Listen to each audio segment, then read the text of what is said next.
Seorang pria tua miskin membeli satu botol susu khusus seharga 8 yuan hanya dengan 4 yuan. Meskipun susunya kurang dari 200 ml, dia bisa meminumnya selama 2,5 bulan. Karena dia hanya minum seteguk setiap hari, dan langsung mengisinya dengan air setelah minum. Setelah makan mie instan, dia tidak pernah minum kuahnya, karena kuahnya akan disimpan untuk makan nasi di malam hari. Menjelang usia 90, dia mengira dirinya akan menghabiskan sisa hidupnya yang menyedihkan ini. Tak disangka, di hari ulang tahunnya yang ke-90, sebuah suara agung tiba-tiba terdengar di benaknya. Energi tersimpan penuh. Sistem bakat miliar kali lipat sedang diaktifkan. Setelah bereinkarnasi ke dunia di mana bakat menentukan takdir, Jiang Yuan berkali-kali bermimpi untuk mengaktifkan sistem. Dan sekarang, ketika dia hampir meninggal, dia diberitahu bahwa sistem sedang diaktifkan. Namun, hati Jiang Yuan tetap bersemangat. Dia memiliki anak di usia tua. Keluarganya yang beranggotakan 4 orang bergantung pada tunjangan pensiunnya sebagai seorang prajurit untuk bertahan hidup. Namun seiring bertambahnya usia, levelnya telah menurun menjadi orang biasa. Dan 3 hari lagi akan ada tes prajurit. Jika pukulannya tidak menghasilkan kekuatan 500 jin, itu berarti gelarnya sebagai prajurit akan dicabut. Dan dia tidak akan mendapatkan tunjangan lagi. Setelah tersadar, dia bergegas mengambil buku peningkat kekuatan tempur yang berdebu. Di sampulnya tertulis 2 kata, tinju gempa. Buku rahasia ini memiliki 9 tingkat, dan dia baru mencapai tingkat pertama. Sangat sulit, tetapi sekarang, dia hanya perlu kurang dari 2,5 menit untuk memahaminya sepenuhnya. Jiang Yuan agak tidak yakin, dan memutuskan untuk keluar dan menguji seberapa besar kekuatan pukulannya telah meningkat. Namun, mesin uji kekuatan di kompleks apartemennya agak tua, dengan batas maksimal 10.000 jin. Jiang Yuan melihat sekeliling dan memastikan tidak ada orang. Sebelum berjalan ke mesin dengan tenang, satu pukulan dahsyat mendarat, seluruh mesin sedikit bergetar, layar menyala, 457 jin. Kesedihan melintas di mata Jiang Yuan. Dia sudah memperkirakan hasil ini. Jika dia tidak menggunakan tinju gempa, dia pasti akan kehilangan gelar prajuritnya dalam tes 3 hari lagi. Jiang Yuan mengangkat tinjunya lagi dan memukulnya seketika. Kali ini, dia menggunakan peningkatan tingkat pertama tinju gempa. Saat tinjunya bertabrakan dengan mesin, angka 457 melonjak dengan cepat. Akhirnya berhenti di 914 jin. Melihat angka ini, Jiang Yuan sangat gembira. Detik berikutnya, dia memukul lagi. Angka 917 terus meningkat dengan cepat. Setelah 9 pukulan berturut-turut, angka di layar berhenti di 4113. Menurut peraturan aliansi, kekuatan pukulan 3000 jin dianggap sebagai prajurit tingkat tinggi. Dan di kompleks apartemennya saat ini, bahkan, hanya ada beberapa prajurit tingkat dasar. Prajurit tingkat tinggi tidak ada. Jiang Yuan berpikir dengan gembira. Putaran pertama sistem memberinya bakat 100 kali lipat. Sekarang di seluruh dunia manusia, hampir tidak ada yang bisa melampaui bakatnya. Dalam tes 3 hari lagi, dia memutuskan tidak hanya untuk menjadi prajurit, tetapi juga untuk menghasilkan kekuatan pukulan 10.000 jin. Menerima tunjangan tingkat master bela diri, mengganti kerugian istri dan anaknya selama bertahun-tahun. Dengan bantuan sistem, Jiang Yuan mengembangkan tinju gempa ke tingkat ke-12. Tapi ini masih belum cukup untuk mengaktifkan bakat 1000 kali lipat di tingkat berikutnya. Jadi dia membuka komputernya. Dengan cepat, tatapannya tertuju pada buku tinju ledakan Ki. Harganya 100.000. Jurusnya terdiri dari 9 tingkat. Berbeda dengan tinju gempa, yang satu ini meningkatkan kekuatan tempur. Di tingkat ke-9 tinju ledakan Ki, satu pukulan dapat menghasilkan kecepatan suara. Artinya, sebelum suara sampai ke telinga, tinjunya sudah mendarat di tubuhmu. Hati Jiang Yuan tergerak. Yang lebih berharga lagi, harganya hanya 100.000. Dibandingkan dengan jurus-jurus lain yang harganya ratusan ribu atau bahkan jutaan, ini jauh lebih murah. Namun, ada alasan mengapa harganya begitu murah. Jurus penguat memang kuat, tetapi dari 10 orang, belum tentu ada satu yang berhasil menguasainya. Bahkan jika berhasil, tahap selanjutnya akan sangat sulit untuk ditingkatkan. Jika bukan karena alasan ini, jurus penguat bisa terjual hingga ratusan juta. Jiang Yuan terus berkonflik, beli atau tidak. Saat ini, keuangannya sedang sulit. Dia harus menghidupi seluruh keluarganya sendirian. Tabungannya hanya sedikit di atas 100.000. Jika dia membelinya dan ternyata tidak berguna, uangnya akan benar-benar terbuang percuma. Setelah berpikir panjang, Jiang Yuan akhirnya membuat keputusan yang sulit. Bahkan jika tidak dibeli, 100.000 tidak akan cukup untuk keluarganya dalam waktu lama. Dan usianya juga tidak muda lagi. Masih ragu-ragu seperti ini, sungguh menyedihkan. Tanpa ragu, Jiang Yuan mengklik tombol beli. Jika tidak ada halangan, barangnya akan sampai di rumah sore hari. Lalu dia menutup mata dan mulai bermeditasi untuk memulihkan ki dan darahnya.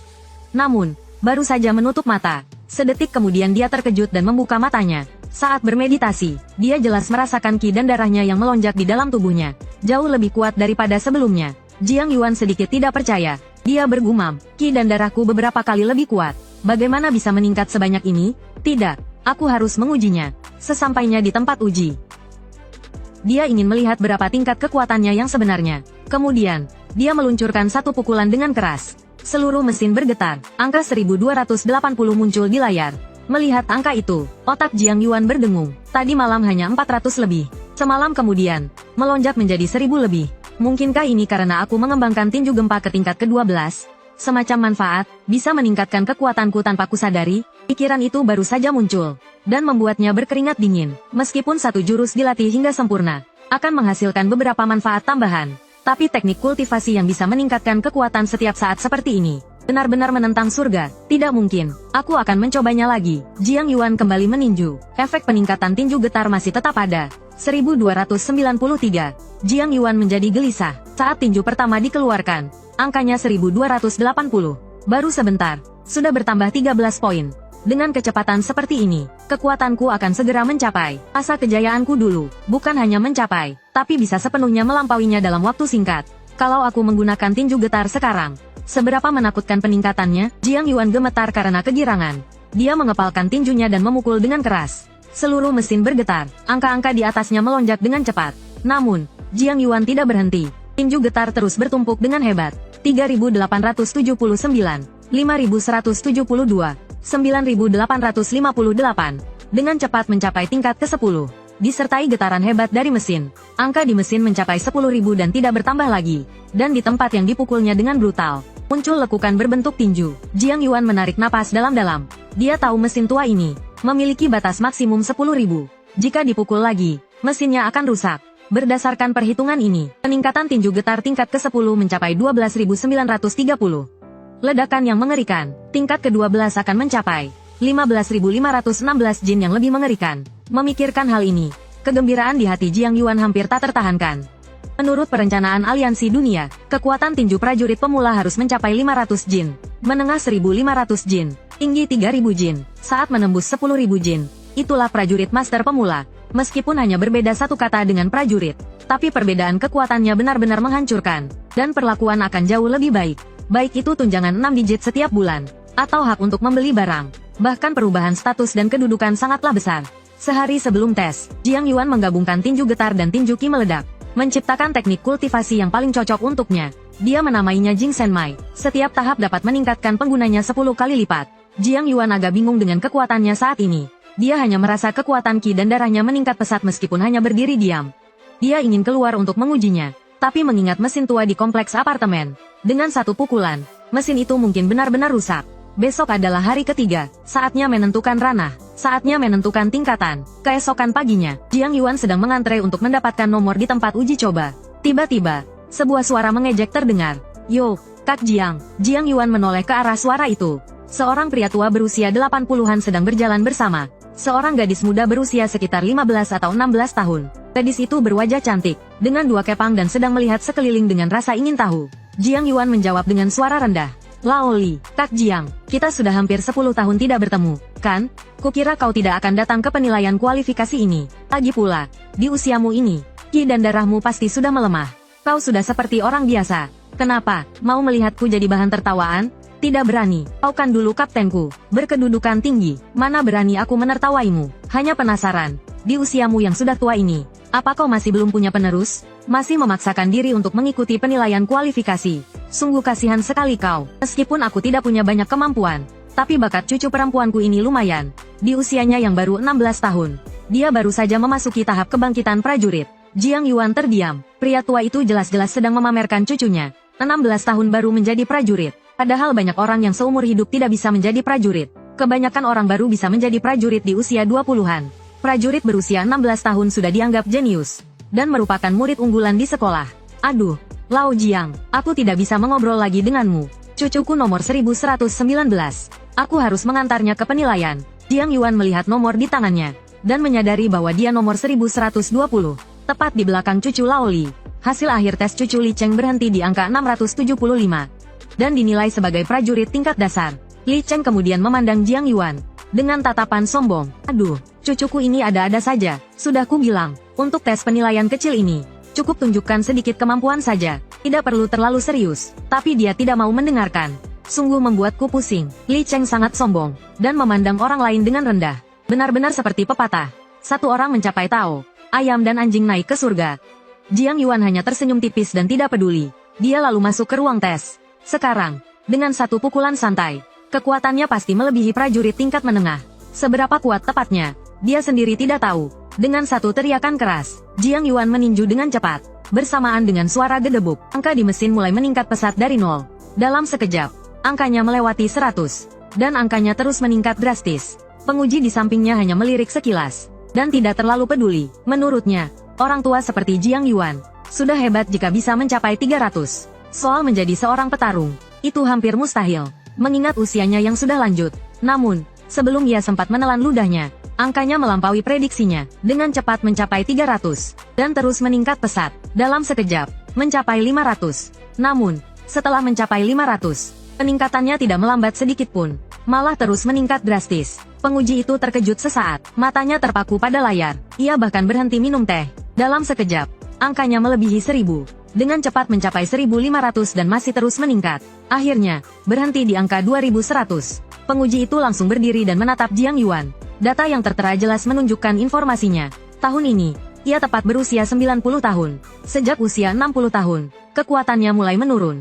Menurun selama 30 tahun, dan sekarang, ia masih bisa mempertahankan kekuatan 2000. Berapa kekuatannya di masa jayanya? Apakah ia seorang Grandmaster, atau bahkan lebih kuat? Jiang Yuan tidak peduli dengan penguji itu. Ia menatap mesin uji dan sedikit terkejut sendiri. Ia tidak menggunakan teknik pukulan getar tadi. Ia juga tidak menggunakan pukulan ki runtuh. Itu hanya kekuatan dasarnya. Meskipun begitu, ia mencapai 2000.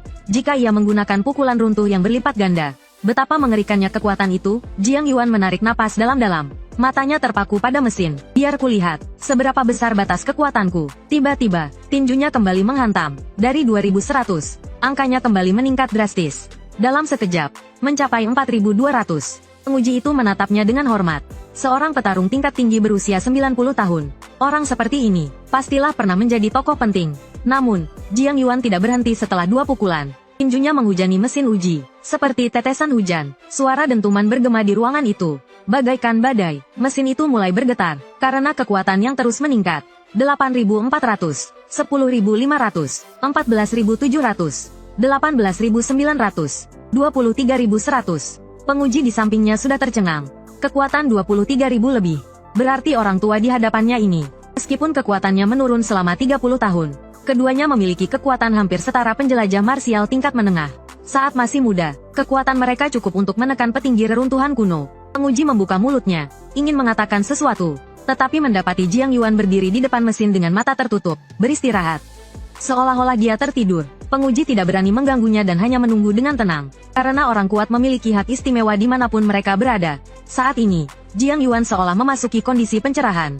Ketika dia membuka matanya lagi, dia langsung meninju mesin. Angka 23.000 langsung melonjak menjadi 36.000. Ketika semua debu mereda, Jiang Yuan melihat angka di mesin uji.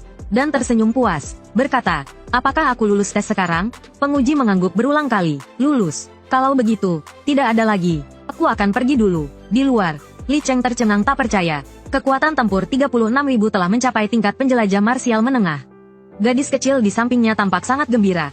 Ternyata kakek Jiang adalah seorang penjelajah marsial. Hebat sekali. Saat Jiang Yuan melangkah maju, orang-orang di sekitarnya dengan sopan memberi jalan. Tatapan mereka agak menghindar. Bagaimanapun, penjelajah marsial di mata orang biasa adalah keberadaan yang tinggi. Melihat Jiang Yuan berjalan ke arahnya, ekspresi wajah Li Cheng langsung membeku. Dengan senyum kaku, dia berkata, Kak Jiang. Jiang Yuan mengangguk ringan dan menatap gadis kecil itu. Nah, teruslah berusaha keras. Kakek mendukungmu. Setelah mengatakan itu, dia langsung melewati Li Cheng. Namun, keesokan harinya, semua orang yang lulus tes menerima pesan teks. Kecuali Jiang Yuan. Ternyata, setelah petinggi melihat rekaman tes Jiang Yuan, mereka mengatakan dia dicurigai curang. Kakek tua miskin itu jelas telah lulus tes dan mendapatkan jaminan hidup 6 digit setiap bulannya. Tetapi penilai mengatakan dia curang setelah melihat rekamannya. Saat ini, Jiang Yuan masih menunggu pesan teks kelulusan tes. Tiba-tiba, sebuah pesan teks masuk. Tuan Jiang, halo, ini adalah pusat pelatihan bela diri Wuji. Berdasarkan hasil tes Anda, kami akan memberi Anda medali penjelajah marsial tingkat menengah. Namun, sebelum pemberian medali, kami harap Anda dapat datang ke pusat pelatihan bela diri Wuji besok sore untuk penilaian penjelajah marsial putaran kedua. Melihat pesan ini, Jiang Yuan sedikit terkejut. Namun, setelah dipikir-pikir, dia mengerti maksudnya. Tes sensus terutama ditujukan untuk mereka yang memasuki ranah penjelajah marsial. Dengan kekuatan tempur di bawah 10.000. Dan dia langsung menembus 10.000 kekuatan tempur, yang termasuk dalam jajaran penjelajah marsial. Wajar jika mereka curiga. Setelah pulang, istrinya, Muruyun, bertanya dengan cemas. Jiang tua, bagaimana? Apakah kamu lulus tes? Apakah kamu masih seorang penjelajah marsial? Melihat kekhawatiran istrinya, Jiang Yuan tersenyum kecil, bersiap menggoda istrinya. Lalu ia menghela napas tanpa berkata apa-apa. Melihat itu, Muruyun tertegun. Di tempat, tampak sedih. Jiang tua, kalau tidak lolos, ya sudahlah. Kamu sudah berusaha. Melihat ekspresi istrinya, Jiang Yuan tertawa terbahak-bahak. Aku cuma bercanda. Sudah tua begini, masih mudah dikerjai. Tatapan berbahaya muncul di mata Muruyun. Ia mengulurkan tangan, hendak mencubit telinga Jiang Yuan. Tapi akhirnya ia mengurungkan niatnya. Lagi pula, mereka berdua bukan lagi anak muda. Sebelah kaki sudah di liang kubur. Malu kalau dilihat orang. Jiang Yuan kemudian kembali ke kamar dan segera memikirkan dan mempelajari Jingmai. Tahap pertama Jingmai hanya meningkatkan kekuatan 10 kali lipat saja. Tidak banyak efek tambahannya. Masih kalah dengan 3 efek tambahan dari tinju gempa. Tapi jalan tinju gempa cepat atau lambat akan menemui jalan buntu. Bagaimanapun, fondasinya kurang. Sedangkan Jingmai yang ia ciptakan sendiri berbeda. Awalnya saja sudah 10 kali lipat. Fondasinya kuat dan masih ada tahap kedua, tahap ketiga, bahkan mungkin sampai tahap ke-10. Namun, saat ini ia baru membuka bakat 100 kali lipat. Meski luar biasa, mustahil baginya untuk menciptakan Jingmai tahap ke-10. Ia belum tahu keistimewaan Jingmai 10 kali lipat. Saat ini ia tidak tahu. Tapi peningkatan kekuatan 100 kali lipat pasti ada. Kekuatan dasarnya saat ini lebih dari 2000. Apa artinya peningkatan 100 kali lipat? Langsung 200.000 kekuatan tempur. Langkah selanjutnya adalah mempelajari lebih banyak teknik tinju dan mengembangkan Jingmai-nya. Setelah mendapat ide, Jiang Yuan memusatkan perhatian dan terus mengembangkan Jingmai. Tahap pertama dari kitab saraf ilahi setara dengan gabungan isi lengkap pukulan gemuruh dan isi lengkap pukulan ki pecah. Jumlah kata melebihi 200.000. Kombinasi kata-kata yang tak terhitung itu seperti kitab surgawi. Bahkan jika saat ini Jiang Yuan melemparkan tahap pertama kitab saraf ilahi, hanya sedikit orang yang bisa memahaminya. Dalam sekejap mata, langit mulai gelap. Di tengah-tengah, Muruyun khusus datang memanggilnya turun untuk makan. Namun Jiang Yuan tampaknya tidak mendengar dan tetap menulis. Muruyun penasaran dan melihat sekilas. Dia mengenali setiap karakter. Namun saat digabungkan, dia sama sekali tidak mengerti istilah-istilah yang diciptakan oleh Jiang Yuan. Hal itu membuat kepalanya pusing. Setelah beberapa kali memanggil Jiang Yuan tanpa jawaban, dia akhirnya menyerah. Sekejap saja sudah larut malam. Ekspresi Jiang Yuan mulai menunjukkan kegembiraan. Seolah-olah tulisan yang dibuatnya bukanlah tulisan, melainkan sebuah film. Dia seolah bisa melihat dunia di dalamnya. Dalam waktu kurang dari 20 jam. Dengan pemahamannya, dia benar-benar berhasil memecahkan kitab saraf ilahi. Pada saat yang sama, kedua anaknya, sambil sarapan, sambil bermain ponsel, Jiang Yuan melirik, melewati putrinya dan menatap putranya, Jiang Hao. Entah mengapa, hari ini putranya duduk dengan tenang, namun memancarkan aura kuat, kesan yang sangat tangguh, seolah-olah yang duduk di sana adalah seorang pendekar, bukan orang biasa. Jiang Yuan mengerutkan kening. Dulu, ia tidak pandai menilai orang, hanya dari penampilan luar. Ia tidak bisa melihat apakah seseorang kuat atau tidak. Tetapi setelah ia menyimpulkan kitab suci nadi dewa, ia memiliki perasaan seperti ini. Sepertinya putraku menyembunyikan rahasia dariku. Ayahnya, pikirnya dalam hati. Cekak, Jiang Yuan berpikir dalam hati dan tidak terlalu peduli. Jangankan putranya seorang pendekar, bahkan jika ia adalah seorang master bela diri tingkat tinggi. Lalu bagaimana? Mungkin besok ia sendiri akan menjadi master bela diri tingkat tinggi. Atau bahkan langsung melampaui master bela diri dan menjadi grandmaster. Lagi pula, sehebat apapun putranya, masih bisakah ia melawan ayahnya? Dugaan Jiang Yuan benar. Saat ia bangkit, putranya, Jiang Hao, juga dirasuki oleh benda misterius. Sekarang ia telah menjadi seorang pendekar. Hanya saja Jiang Hao belum tahu bahwa ayahnya telah menjadi orang paling berbakat saat ini. Ia masih berpikir bahwa jika ayahnya tahu ia telah menjadi pendekar, ayahnya akan sangat terkejut. Selama bertahun-tahun, posisi Jiang Yuan di rumah tidaklah rendah, dan temperamennya terkenal buruk. Kedua anaknya sering dipukulinya saat kecil. Jiang Yuan melambaikan tangannya dan berkata, habiskan sarapanmu dan pergilah ke sekolah. Jangan sampai terlambat. Kemudian, Jiang Yuan bersiap untuk pergi ke Gunung Guangyuan. Gunung Guangyuan dulunya adalah tempat suci Tao di kota Haoran. Dan juga tempat penguasa kota Haoran mencapai tingkat manifestasi suci. Di puncak gunung, terdapat mesin uji kekuatan tempur tingkat jutaan. Jiang Yuan ingin menguji kekuatannya di sana. Setiap langkah yang ia ambil, tubuhnya hampir melayang. Satu langkah sejauh belasan meter. Satu langkah melewati puluhan anak tangga. Ia mendaki dengan cepat, disertai suara angin yang kencang. Ia sudah bisa melihat puncak gunung. Darah di tubuhnya mendidih, lebih deras seiring dengan niatnya. Seluruh kekuatannya seolah-olah tercurah ke kakinya. Detik berikutnya, Jiang Yuan berteriak, dan melangkah ke puncak. Dengan dorongan yang kuat, seluruh tubuhnya meluncur seperti peluru, tinggi ke langit. Saat mendarat, seluruh puncak gunung bergetar dengan suara keras. Kakinya terbenam ke tanah, kerikil beterbangan kemana-mana, sangat menggelegar. Orang-orang di sekitarnya menghindar, dengan tatapan hormat di mata mereka. Di era ini, yang kuatlah yang paling dihormati. Jiang Yuan berdiri di tempat, menutup matanya, dan menarik napas dalam-dalam. Ia mulai menenangkan kekuatan darah yang mendidih di dalam tubuhnya. Dia bisa merasakan dengan jelas bahwa kekuatan darahnya telah meningkat pesat. Dia tidak tahu persis berapa banyak, tetapi jauh lebih kuat dari sebelumnya. Setelah kembali nanti, dia bisa memodifikasi gerakan tinju gemuruh dan tinju ledakan ki, dan menerapkannya pada kakinya. Dengan begitu, kekuatan tempurnya akan meningkat beberapa tingkat. Dia benar-benar bisa melepaskan seluruh kekuatan tubuhnya dalam sekejap. Kemudian, dia mengalihkan pandangannya ke mesin penguji di pusat puncak gunung. Tidak banyak orang yang sampai di puncak pada saat ini. Hampir semuanya orang biasa, hanya ada 2 atau 3 petarung. Kekuatan mereka tidak terlalu besar. Melihat Jiang Yuan berjalan menuju mesin penguji, seorang petarung yang berdiri di depan mesin penguji segera memberi jalan. Dengan hormat dia berkata, "Senior, apakah Anda ingin menggunakan mesin penguji? Silakan gunakan terlebih dahulu." Jiang Yuan berjalan ke platform pengujian, dan melayangkan satu pukulan ringan. Layar mesin tiba-tiba menyala. Angka-angka naik dengan cepat. Setelah mencapai 5.000, angka-angka mulai melambat. Akhirnya berhenti di angka 6.000. Jiang Yuan mengangkat alisnya karena terkejut. Dia tahu bahwa karena perubahan jurus tinjunya yang diterapkan pada kakinya, kekuatan dasarnya meningkat pesat. Tapi dia tidak menyangka akan meningkat 3 kali lipat. Kemarin baru 2001. Hari ini sudah mencapai 6.000.